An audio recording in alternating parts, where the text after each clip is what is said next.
कैसी हो तुम खूबसूरत आंखों वाली। क्या मेरा बेटा अपने होने का एहसास दिलाता है?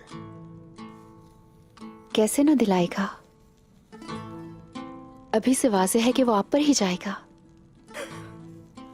बहुत जल्दी तंग करने लगा। वैसे आपकी ख्वाहिश क्या है? दुआ है कि अल्लाह बेटी अता करे मुझे। बेटी बाप की दोस्त होती है, बाबा की जान होती है।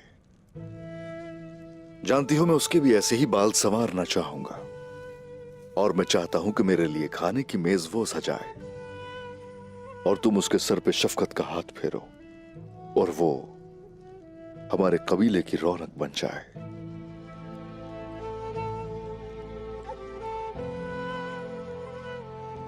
तलवार उठाकर घोड़े पर सवार होगी, जंग पर लेके जाइएगा अपने साथ। ये तो अल्लाह का हुक्म है। वैसे भी वो बाला खातून की बेटी होगी।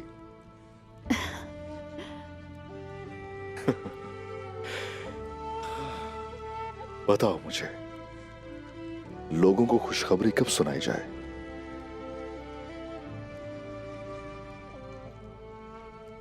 आपकी इजाजत हो तो बाबा को बता दूं पहले? कल उनके साथ खानका का इफ्तिताह करना है। हाँ ठीक है, ठीक है।